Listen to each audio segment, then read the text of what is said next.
Laurent Roland Toninquès, bonjour. Ahmed Arekpa, bonjour amis téléspectateurs internautes, bonjour. Bienvenue. Merci. On démarre par Dynamisme Info qui se pose une question ce matin. On tentera peut-être d'y répondre. Liberté pour Madougou, Aïva et autres. Pourquoi le gouvernement esquive-t-il l'option de l'amnistie? Oui, tout le monde sait que quand il faut amnistie, c'est qu'on efface les fautes, les peines dans une certaine mesure où la personne devient, excusez, euh, blanche comme neige dans une certaine mesure. Et donc, peut-être que amnistier Joël Aïvo et Eric Amadou, c'est de leur permettre d'être sur la ligne de départ peut-être pour les élections de 2026, pourquoi pas. Okay. Et sachant très bien que la situation que ces deux personnes vivent peut leur être profitable dans une certaine mesure politiquement parlant. Donc peut-être que le gouvernement n'a pas intérêt à les amnistier, peut-être les gracier, mais les maintenir sous le coup de la loi pour les empêcher d'être en quelque sorte éligibles dans une certaine mesure. Dès lors qu'ils ont été condamnés, c'est que ça joue nécessairement sur leur éligibilité. Donc je pense que c'est peut-être ça qui fait que le gouvernement esquive, parce que comme on l'a toujours dit, c'est que la loi donne plein droit à Patrice Talon d'amnistier ou de gracier dans une certaine mesure. Il ne l'a pas fait. Les députés de la 8e législature sont allés jusqu'à voter une loi, laquelle loi n'est pas appliquée. Et puis, c'est les démocrates qui sortent une loi d'amnistie également. Et donc, je crois que je l'ai dit à l'époque pour dire que c'est une bataille perdue d'avance à la limite, parce que si Patrice Talon voulait véritablement gracier ou amnistier Joël Aïvo et Eric Amadougou et d'autres personnes, notamment Thibaut Ogo et aux consorts qui se retrouvent en prison, c'est qu'il l'aurait fait. Mais s'il ne l'a pas fait, c'est que pour le moment, certainement, il n'a pas envie de le faire. Donc ce n'est pas une loi proposée par les démocrates qui va peut-être l'amener à fléchir. Ce qu'on va espérer, c'est de voir peut-être dans les prochains jours que Patrice Talon prenne la décision qui pourrait sortir, aider ces personnes de sortir de prison. Maintenant, c'est vrai que les démocrates voudront, et d'autres acteurs politiques, voudront que ces deux personnalités, notamment, soient amnistiées. Mais là, comme je l'ai dit, Ricky Amadougou et Joël Aïvo semblent être des menaces politiquement parlant pour le pouvoir en place, et donc il n'y a peut-être pas ça prévu au calendrier. Peut-être qu'on tentera de le faire dès qu'on aura peut-être fini de passer la période du processus électoral de 2026. Qui sait? Toujours est-il que les acteurs politiques ne sont jamais prévisibles, donc Patrice Talon peut à tout moment nous surprendre. Et c'est tout souhait pour tous les Béninois, c'est-à-dire que demain ou après-demain, qu'on apprenne que Patrice Talon a décidé de prendre la meilleure décision. Tout comme un certain Boni Yahi dans la situation de 2012, au moment où on lui demandait de pardonner, il n'a pas pardonné, mais un jour, contre toute attente, en 2015, il a décidé de laisser tomber pour que ceux qui sont en prison soient libérés. Donc, les acteurs politiques, je le disais, étant imprévisibles dans une certaine mesure, c'est que oui, on peut s'attendre à ça. C'est tout souhait pour les Béninois, pour une certaine décrispation de la tension politique que nous observons depuis 2021. Et comme je le dis toujours, nous vivons des intrigues politiques. Les opposants diront que c'est des détenus politiques. Moi, je dis que ces personnes se sont retrouvées du fait de nos intrigues politiques à tous les niveaux et qui les ont conduits en prison. Et donc, on peut lever les barrières de ces intrigues politiques et revenir à la table de négociation et de discussion. Je ne dis pas, parce que la justice a fait un travail, je ne suis pas juriste pour savoir qui est coupable ou qui n'est pas coupable. Je m'en tiens à ce que la justice a dit pour statuer en les mettant en prison. Mais je crois qu'au-delà de toute situation juridique, c'est qu'il y a toujours une volonté politique qui peut ramener, qui peut faire table rase du passé. Laurent Roland Toninquès avec Dynamisme Info, on va poursuivre. Récurrente décision contre le Niger, le Bénin dans une sorte d'isolement volontaire, s'exclame Parfait Boko et les siens. Je crois que les mots sont juste trouvés. C'est un isolement volontaire. Parce que rien, c'est vrai que les plus, comment vous appelez, ceux qui veulent faire croire qu'ils sont les plus corrects, ils vous diront que oui, le Bénin n'a pas de choix que de se plier en respectant les décisions de la CEDEAO. Et les mêmes personnes sont en train de souffrir. Malheureusement, c'est-à-dire qu'on a l'impression que des gens, parfois, quand ils veulent prendre position et défendre tout, c'est qu'ils oublient qu'en réalité, il y a des facteurs qu'il faut mettre dans la balance.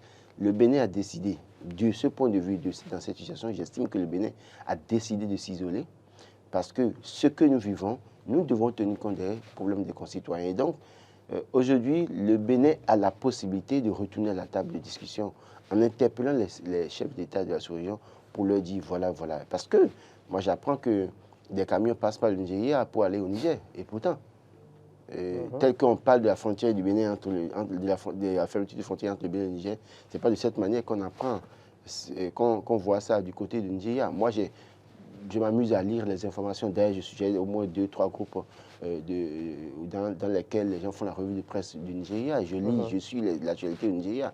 Donc, quand je regarde tout ça, je me dis, mais c'est nous qui montrons que nous avons les muscles, que nous voulons à tout prix nous imposer et montrer que nous respectons. Nous sommes les enfants dociles de la CEDEAO, les enfants respectueux des tests de la CEDEAO. Je suis heureux de dire que nous nous trompons largement parce que nous subissons. Les autres trouvent des moyens pour ne pas subir. Alors, à quoi bon continuer alors que des concitoyens, et je parle du pouvoir en place, à quoi bon continuer à montrer les muscles alors que vos concitoyens souffrent? À quoi bon continuer à montrer qu'on est dur, qu'on est ferme et qu'on est le tout-puissant et que quand on parle, personne ne peut réagir alors que ces concitoyens souffrent, sans que ces concitoyens sont en difficulté. Les transporteurs sont en difficulté, les pères de famille sont en difficulté, les mères de famille sont en difficulté, les apprentis. Parce que si le patron, le conducteur, n'a pas l'argent pour manger, il ne pourra pas donner à l'apprenti. Et donc, ça, c'est exposer aussi les jeunes enfants qui sont apprentis à tous les vices au niveau dans ces situations. Donc, autant de choses. Les opérateurs économiques ont des manques à gagner, autant de choses. Les déclarants en douane ont des manques à gagner. Donc, autant de choses. Moi, je crois que, je l'ai assez dit d'ailleurs, et je crois que je ne dirai jamais assez. Une fois encore, j'interpelle le pouvoir en place. Revoyez votre posture. Il ne sert à rien de rester à côté de nous, de montrer qu'on est fort et qu'on est puissant et qu'on est enfant assidu de la CEDEAO. Il vaut mieux prendre la mesure de la situation et réfléchir autrement. Il vaut mieux prendre la mesure de la situation et réfléchir autrement. Il y a d'ailleurs un quotidien ce matin, je ne me rappelle plus lequel c'est exactement.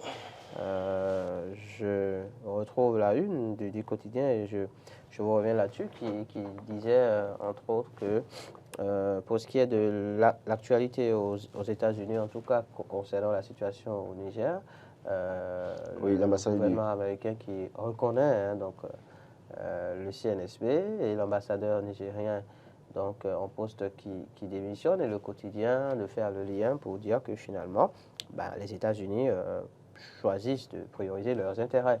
Mais écoutez, ce n'est pas le cas du Bénin peut-être. Mais écoutez, le fait là, c'est-à-dire que, vous savez, je crois que c'est le général de Gaulle qui a dit ça, hein, la France n'a pas d'amis, la France n'a que des intérêts. Et donc, dans une certaine mesure, quand même ces puissances parfois nous disent de faire des choses, nous devons pouvoir mettre dans la balance notre maturité, notre intellect, notre manière de voir les choses. Parce que les mêmes qui vous disent de prendre des décisions passent derrière vous pour aller négocier dans la nuit avec ces forces-là. Mais quand vous regardez un peu la situation, le Bénin bombe le torse, d'accord. Mais les États-Unis aussi savent qu'ils ont besoin du Niger. La France sait qu'elle a besoin du Niger. On a pu voir le bras de fer avec l'ambassadeur de la France au Niger. Mais écoutez, aujourd'hui, est-ce que vous savez ce qui se passe dans les coulisses?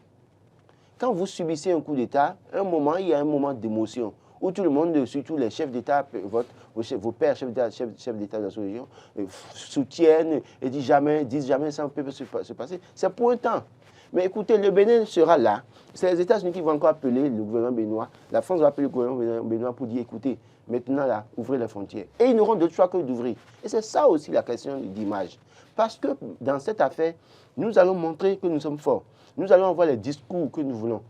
Le porte-parole du gouvernement va prendre, on a vu successivement ces sorties médiatiques, ce qu'il a pu dire. Malheureusement, moi, à sa place, je dis peut-être, je souffre même parfois pour lui.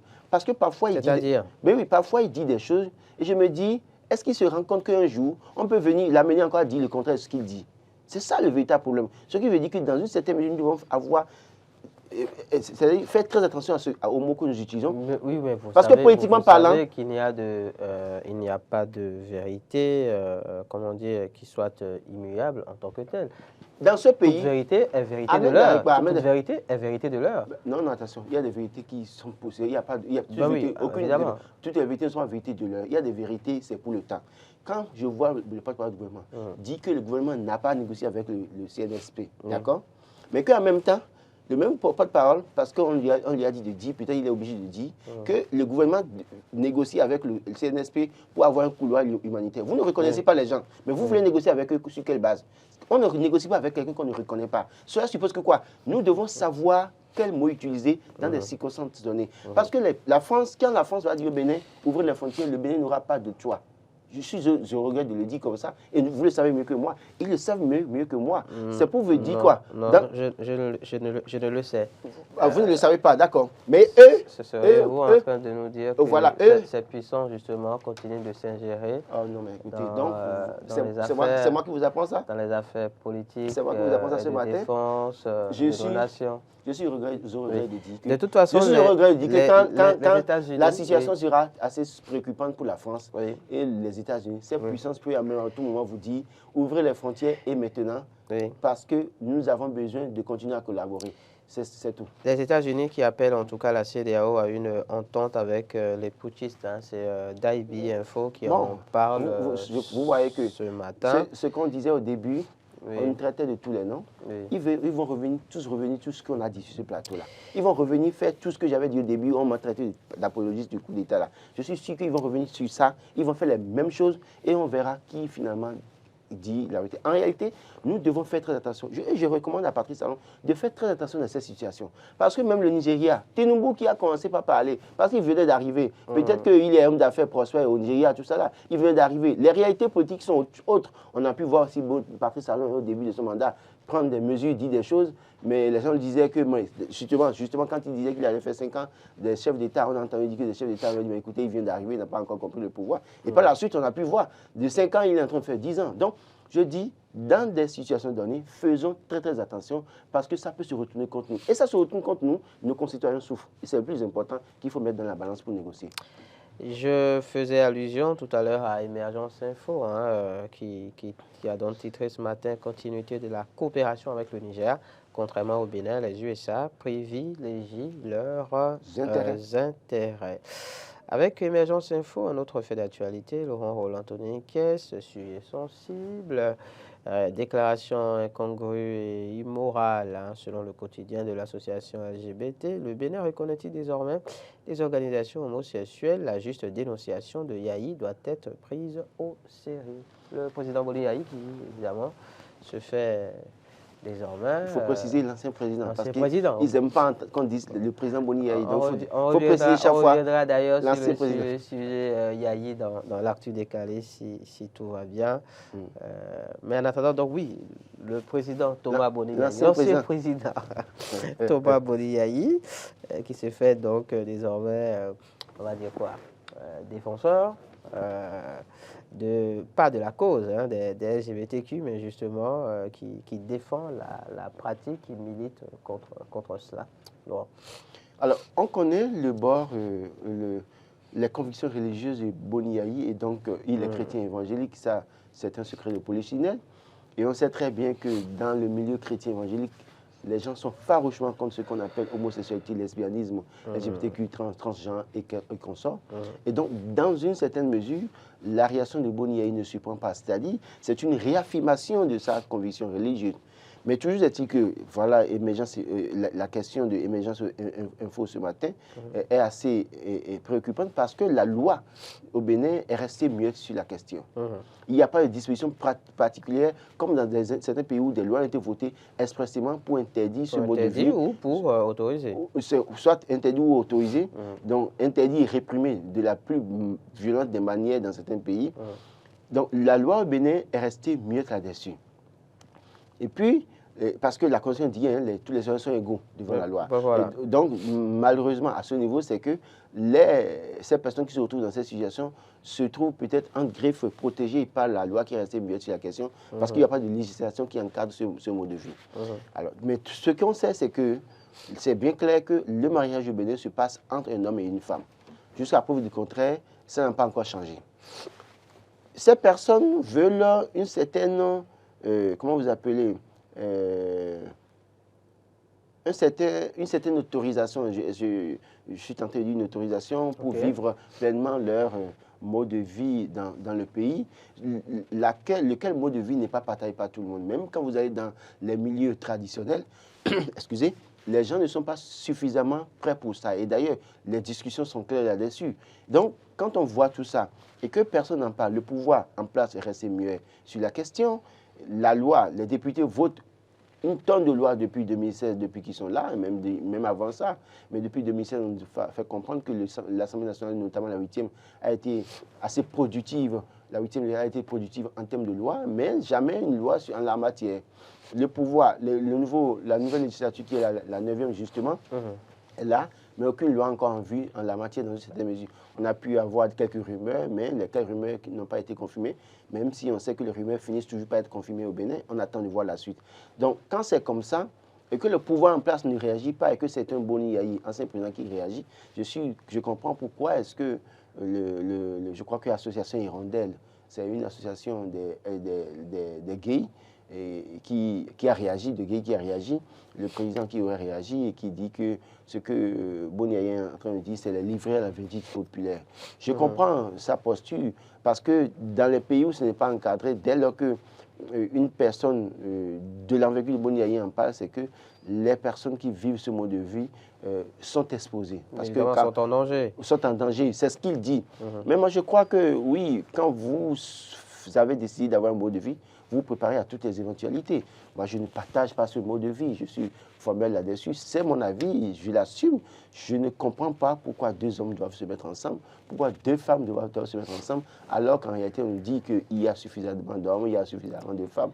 Quel est ce mode de vie? Et moi, la question ne concerne pas le nombre. Non, mais la question au-delà de ça, l'orientation sexuelle. Oui, mais orientation sexuelle. Mais le problème, c'est que dans toutes les traditions, malheureusement, on n'a jamais dit quelque part, dans les traditions, en tout cas quand je prends les convictions religieuses notamment, nulle part on m'a dit qu'à un moment donné, deux hommes se sont mis ensemble, même dans la tradition. Donc c'est ça qui fait que moi je dis, et moi de mon point de vue, compte tenu de ma conviction religieuse, j'estime que ce que moi j'ai pu lire dans la Bible, c'est que Dieu a créé Adam, et Dieu n'est pas allé créer un homme qui a deux sexes ou bien qui a un sexe similaire à Adam. Il a dit, j'ai créé une femme, une semblable. Il lui a créé son semblable. Et puis, les deux sont restés ensemble, ont fait des enfants. Donc, je ne comprends pas que deux hommes se mettent ensemble. Et c'est au gouvernement maintenant de peut-être prendre la mesure des choses. Cela procède peut-être de l'évolution de la société. En tout cas, c'est un sujet, comme je le disais... L'évolution de la société, ça veut dire qu'à un moment donné, oui.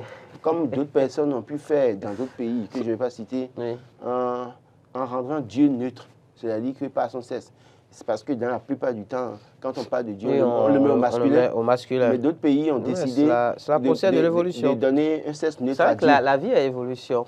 La vie est évolution. Mais Dieu n'est pas évolution. En tout cas, Boni Yayi sur la braise de la communauté LGBTQ+. Mais c'est son avis, il faut qu'ils assument. Écrit ce matin d'Aibi Info pour son appel donc à l'abolition de la pratique de l'homosexualité. Les organisations des droits de l'homme vont les défendre. Mais oui, il faut faire attention. Il faut faire attention. Non, justement, sur la matière. Mais je crois que, au-delà de tout, dans cette situation, la responsabilité revient à tous les parents.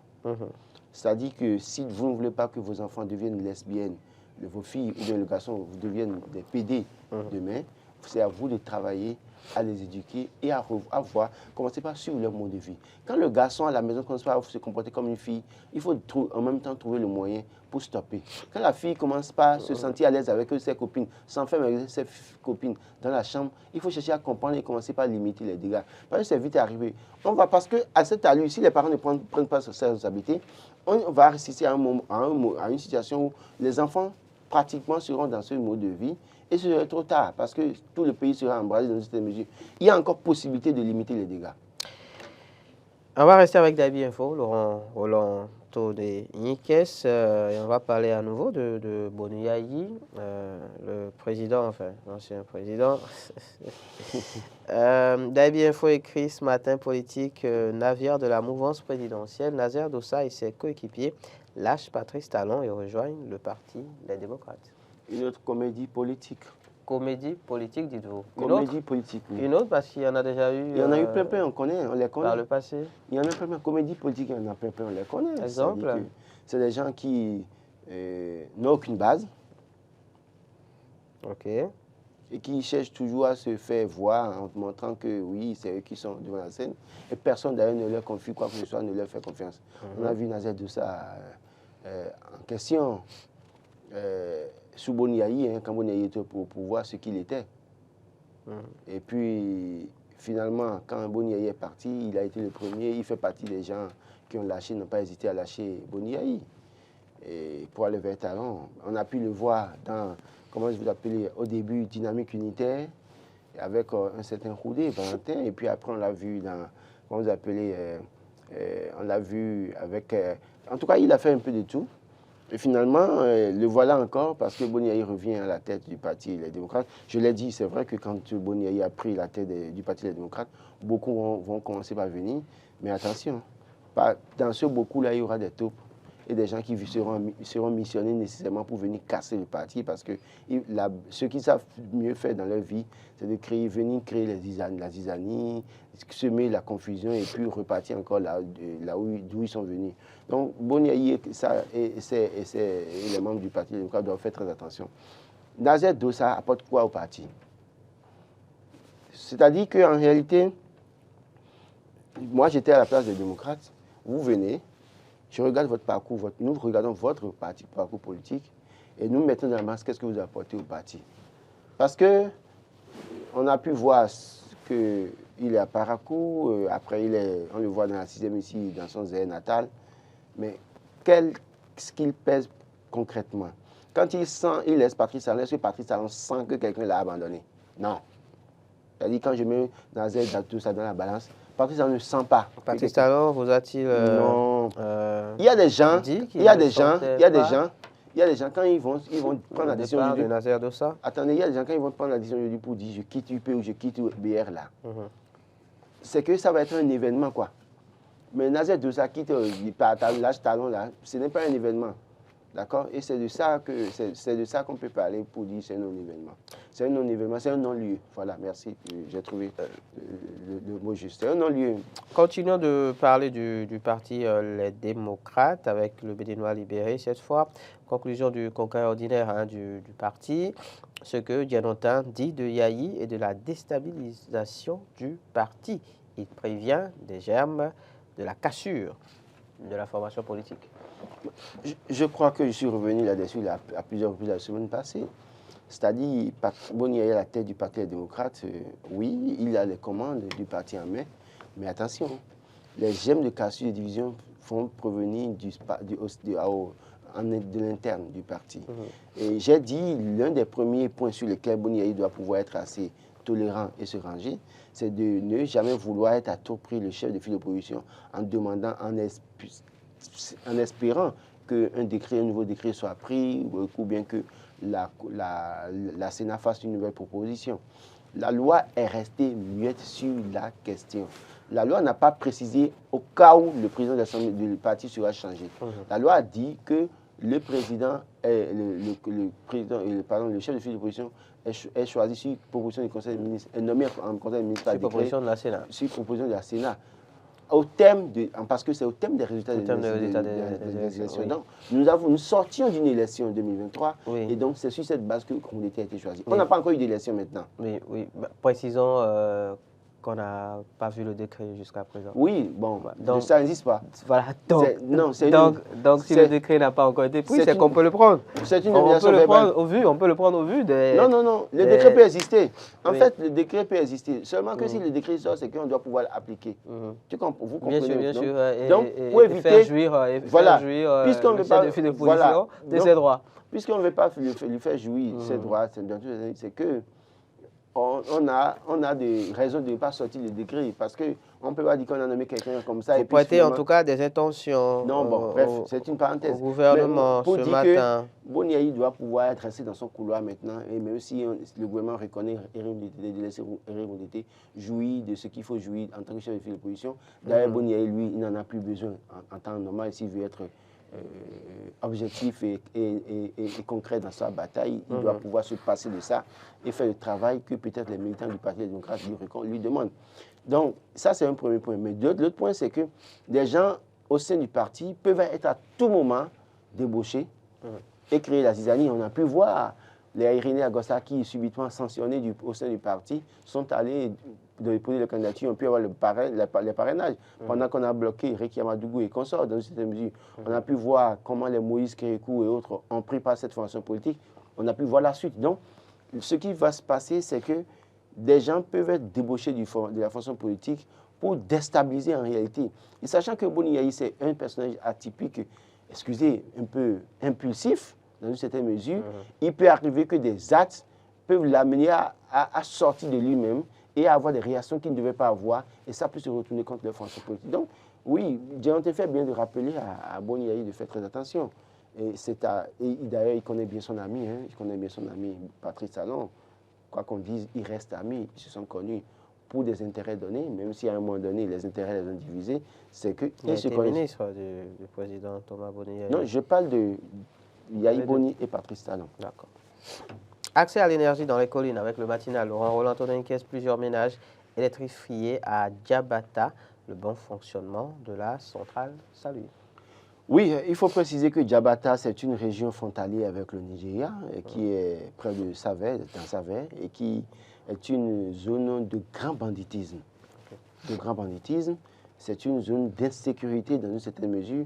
Il y a quelques mois, les autorités ont dû renforcer le dispositif sécuritaire de Diabata, et aujourd'hui, quand on voit que le gouvernement, avec les efforts qui sont faits, a réussi, en tout cas avec le Millennium Challenge Account et autres, d'installer une mini-centrale dans cette localité, c'est pour électrifier la zone. Parce que toutes les zones qui sont frontalières avec le Nigeria, qui sont des poches du grand banditisme, ce qui favorise le grand banditisme, c'est la non-disponibilité de l'énergie qui, pour nécessairement contribuer à la sécurisation de ces milieux. Donc, Diabata aujourd'hui, avec cette mini-centrale, va contribuer à sécuriser davantage, en tout cas, cette mini-centrale va davantage contribuer à sécuriser la zone et ça va réduire de façon considérable le taux de grand banditisme dans cette localité. Donc, on ne peut que dire bravo au MCA et au gouvernement notamment parce que c'est un truc qui a été fait en symbiose.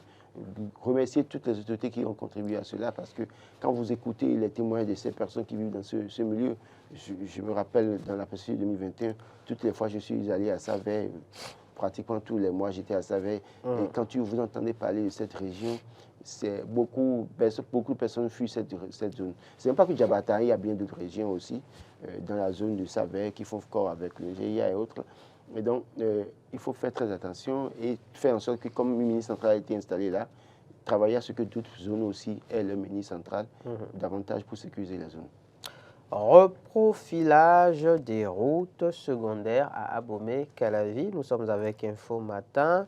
Le quotidien estime qu'il va falloir y mettre du sérieux. Je crois que c'est une très belle remarque faite par Info Matin. Nous avons demandé reprofilage des voies parce que c'est difficile de circuler dans la commune d'Abomey-Calavi. J'ai pris la voie qu'on appelle communément Goudron Move. Ok. Je suis rentré par le carrefour Kérékou là-bas, je suis rentré par là-bas. Et j'ai fait tout droit pour tomber sur le goudron devant la pharmacie Ninet. En allant vers le sujet, j'ai fait la voie. On nous a dit que la voie est reprofilée. Mais je crois qu'on aurait dû laisser la voie telle qu'elle était. Ah oui. Et c'est pourquoi je suis d'accord avec le quotidien ce matin pour dire qu'il va falloir y mettre du sérieux. Parce qu'on a comme l'impression que c'est un travail bâclé. Vous voulez qu'on reprofile les voies? Non, voilà, on vous a fait ça. On n'en a pas besoin. Nous payons des taxes dans la commune quand même. Et nous contribuons à la croissance des revenus, des ressources financières de la commune. Et donc, quand on veut faire des choses pour les populations, il faut qu'on y mette du sérieux, qu'on le fasse avec la qualité. On ne demande pas à des gens de venir reprofiler la voie parce que le tracteur passe et qu'on se permet de faire comme on veut et on s'en fout. C'est pas ça. Il faut respecter les citoyens. Et j'en appelle au maire, à monsieur le maire de la commune d'Abomey-Calavi, Angelo Armandine, pour lui dire de descendre sur le terrain. La voie dont je viens de parler là, il n'a qu'à aller voir lui-même. Dans quel état ils ont fait cette voie-là? Est-ce qu'en réalité, c'est comme ça qu'il faut faire les voies? Et je suis sûr que tel qu'ils l'ont fait, j'ai vu là. Je vais voir si je vais bien aller faire le tour quand je vais quitter ici ce plateau, vous savez très bien. Je vais faire le tour pour aller vérifier. Mais écoutez, la dernière fois, j'ai été surpris de voir, parce que j'étais allé à Panron il y a 2 semaines, 2 semaines ou 2 semaines et demie, j'ai vu que pendant que nous étions en train de décrier, de dénoncer ici le non-reprofilage des voies ici, j'ai vu que les voies de Panron, dans Panron étaient aménagées, c'était reprofilé très bien, soigneusement fait. Et le jour, je me suis posé la question de savoir, je suis dans un arrondissement assez rural, où le flux n'est pas dense, comme on peut le voir dans Calavi, par exemple, Calavi Centre, par exemple. Mais les voies étaient reprofilées là-bas et c'était bien fait. C'est vrai qu'on dira que les producteurs doivent circuler avec leurs produits pour aller vendre dans le marché des Indiens et autres. Mais dans Calavi, si on doit le faire, il faut mettre du sérieux et respecter les concitoyens, les usagers, pour qu'ils comprennent qu'ils sont véritablement respectés, pris en compte dans ce qu'on fait. On ne le fait pas parce qu'on a envie de faire. Et il faut aussi auditer les entreprises qui font ça. Parce que quand on veut donner les marchés et que c'est les gens qui n'ont pas l'expérience. Parce qu'il ne suffit pas de passer le temps. Il ne s'agit pas forcément de ça. Attention, attention, il s'agit de ça parce que quand l'entreprise n'a pas... vous savez... Mais que savez-vous de ce que l'entreprise a les compétences ou pas? Qu'est-ce que vous en savez, Laurent? Ahmed Arekpa, je pèse bien mes mots et j'assume ce que je dis. Dans la question des des marchés publics, on sait comment ça se passe. Je ne trahis aucun secret en le disant. Il y a des gens qui peuvent s'autoproclamer entrepreneurs et dire je peux faire gagner le marché, aller louer les tracteurs et des chauffeurs et des conducteurs pour venir racler les voies pour dire qu'on est en train de faire un reprofilage. Il faut une expérience en la matière. Et quiconque ne peut... Attendez, quiconque suppose que ce travail est fait au niveau de la mairie, qu'on ne confie pas les marchés à n'importe qui. Non, mais écoutez... Maintenant, si c'est le cas, alors oui, il faut qu'on travaille. Mais c'est pourquoi j'en parle, justement. Oui, c'est pourquoi j'en parle. Je n'accuse pas. Oui, mais dans quelle forme? Mettez-y les formes. Je dis si. Parce que... De toute façon, j'ai dit si. Et de toute façon, ça peut choquer, mais je dis, ce que je dis, c'est Laurent qui l'a dit, c'est pas vous. Il peut m'interpeller personnellement, je répondrai. Parce que je dis, avec ce que j'ai vu... Vous le dites sur mon plateau. Voilà. Voilà. Mais ce que j'ai vu, il n'y a pas de la qualité et je pense que ça manque de professionnalisme. Et c'est de ce que je demande. C'est un appel en tout cas à y mettre plus de choses. Justement, s'il était venu le dire directement moi-même, peut-être qu'on dirait que j'ai quelque chose contre les autorités communales. Mais je comprends maintenant que le journal qu'il a dit, c'est Info Matin. Et Info Matin, le directeur de publication Info Matin dort à Bourg-en-Calavi. C'est quelqu'un qui est à Bourg-en-Calavi depuis 20 ans que je connais. Donc, depuis plus de 20 ans d'ailleurs que je connais à Calavi. Donc, je sais que si lui le dit, c'est que d'autres personnes aussi ont fait le même constat. Donc, faisons attention et sachons à qui confier ces trucs-là. Un autre constat, cette fois-ci, au niveau d'une agence immobilière, c'est toujours avec Info Matin, agence immobilière au Bénin, face aux dénonciations, que se passe-t-il à Global Service Plus, s'interroge le quotidien. Le gouvernement ferait mieux de prendre ses responsabilités. Je l'ai dénoncé sur ce plateau pour dire les agences immobilières... allez, on ne va pas dire choses curieuses, mais ironiques à la limite, la photo... évidemment, de la criette. Non, je crois que je l'ai dit sur ce plateau. Le gouvernement ferait mieux de prendre ses responsabilités une fois pour de bon dans ce dossier des agences immobilières. Parce que dans ce rang d'agences immobilières, il y a des brebis galeuses. Je ne dis pas que Edgar Guidibi est une brebis galeuse.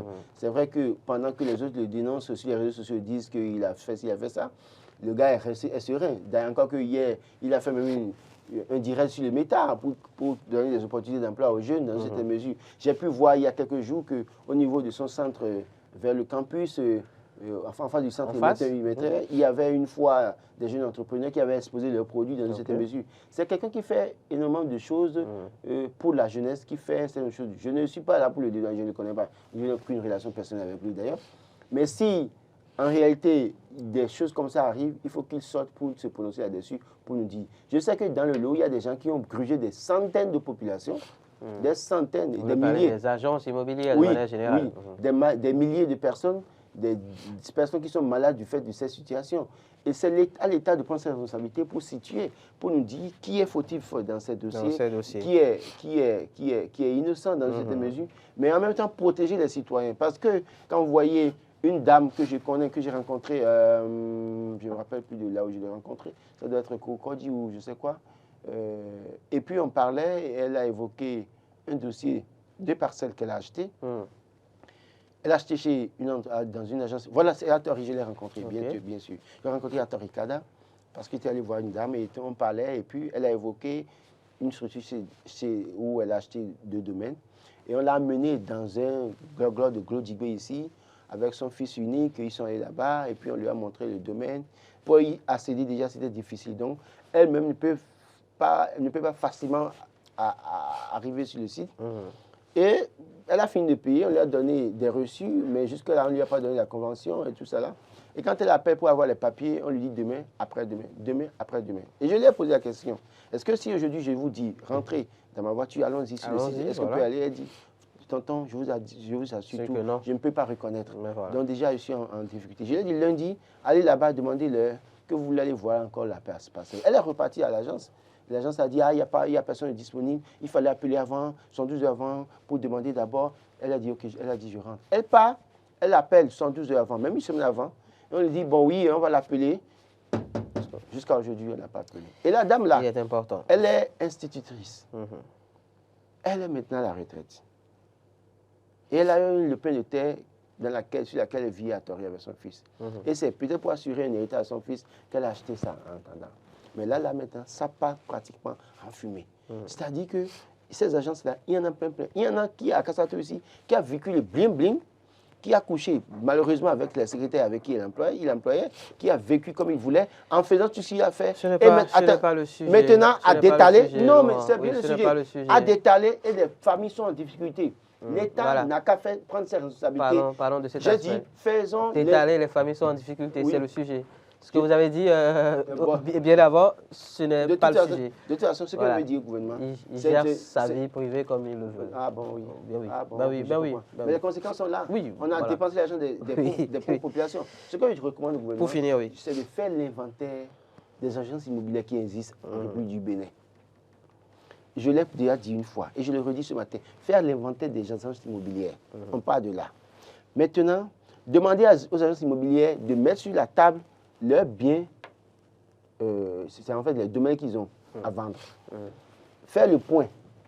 Combien ils ont déjà vendu dedans, combien il reste à vendre, combien sont ces clients, et en même temps lancer un recensement de ces personnes qui ont fait des achats au niveau des agences immobilières.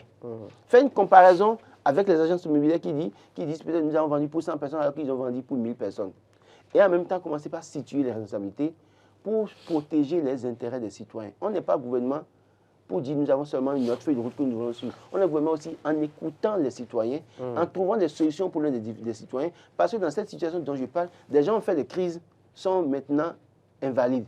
Des gens ont tellement de soucis, au point où ils ont tout vendu, sont tombés malades, sont morts et ne sont plus de ce monde. Alors que ceux qui ont foutu le bordel continuent de se la couler douce. Ce n'est pas bien. Donc le gouvernement ferait mieux de prendre ses responsabilités en la matière. Bail à usage d'habitation au Bénin, le milieu estudiantin innove en adoptant la colocation. Oui, la colocation, on entendait parler de ça. On entend parler de ça dans d'autres pays. Peut-être qu'ici, les gens n'étaient pas suffisamment habitués à ce mode de vie.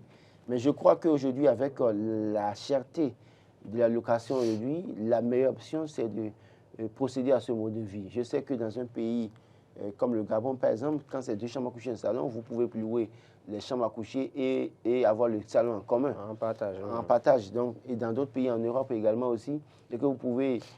j'ai suivi les témoignages de ce compatriote qui est allé au Canada et qui dit, quand il est en colocation avec la dame, ils ont la cuisine en commun. Le premier jour, il est arrivé, la dame l'a bien accueilli. Et puis après... 2 jours après, il se lève, il voit la dame, il ne commence pas à saluer la dame l'a toisé pratiquement, il ne lui a même pas répondu. Et il s'est fâché, il dit, mais c'est quoi ça?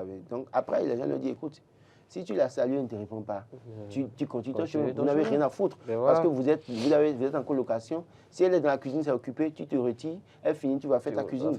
Et donc, il n'y a pas de, comme au Bénin où on veut saluer, on veut toujours être familier, tout ça, non? Donc, en colocation, c'est aussi un mode de vie comme ça, c'est-à-dire que vous savez ce qui vous a amené à Cotonou. Et les étudiants doivent davantage maintenant commencer par... Et il faut que les gens commencent par les sensibiliser d'ailleurs. Après, enfin, ça dépend des moyens, parce que quand on vous parle de colocation, il faut partir sur un minimum 2 ou 3 pièces. Parce que quand vous allez louer une entrée couchée et que vous faites de la colocation, ou même les chambres salon que vous faites de la colocation. Bon. Non. Voilà, il faut partir sur un minimum de 2 chambres. Non, on peut. Un minimum de chambre-salon. Non, le problème, c'est que... Et ça vient avec les moyens qu'il faut. Justement, ce qu'on disait... Et on parle d'étudiants. Ce qu'on disait tout à l'heure par rapport à l'homosexualité et autres là, c'est aussi là un danger qui nous guette. C'est-à-dire que... Parce qu'en colocation, normalement, on ne peut pas mettre une fille et un garçon ensemble en colocation. Attention, vous ne pouvez pas mettre un poisson. On ne peut pas mettre un poisson à côté de connaissant notre milieu. Oui. C'est risqué. Mais dans le même temps, deux filles qui ne se connaissent pas, mais qui sont en colocation, il peut arriver facilement que l'une qui a des orientations sexuelles différentes de l'autre, c'est-à-dire peut conduire l'autre à avoir ce mode de vie. C'est pareil pour les garçons. Donc, à ce niveau aussi, c'est pourquoi j'ai parlé de la responsabilité des parents. Parce qu'un enfant qui a été déjà préparé pour ne pas tomber dans ce panneau, en réalité, même s'il est en colocation, il saura comment se maîtriser. Comment y faire face. Donc, voilà un peu. Donc, oui, deux garçons peuvent louer entre coucher et rester dedans. Parce qu'entre coucher, c'est peut-être dans la zone, c'est 10 000 ou 15 000. Alors que si on fait la colocation, c'est 10 000, on n'a que 5 000 à payer. Ça facilite les choses dans une certaine mesure. Donc, c'est en cela que c'est bon. Laurent Roland, Tony Kess, analyste politique, journaliste sportif d'antan. Vous avez suivi le match, le combat entre Tyson Fury et Francis Ngannou le week-end écoulé. Alain Foka parle de racisme dans la boxe pour ce qui est du résultat. Bon, moi, je vais quitter l'émotion pour aborder le sujet parce que, oui, on a pu suivre le combat, qu'on a vu comment notre frère camerounais a envoyé au sol... Sans papier en 2013. A envoyé au sol le Gypsy King. On a pu voir comment il a pu le faire. Plus de 2 fois, je pense. Voilà, et donc je crois que quand on voit tout ça, et quand on regarde un peu tel que le combat s'est déroulé, vous voyez, l'autre a quitté un sport différent de ce qu'il a pratiqué là. Et là-bas, quand tu tombes, on peut t'assommer à terre et finir avec toi. Et il y a des modes, des manières de faire, de bosser dans la matière. Peut-être que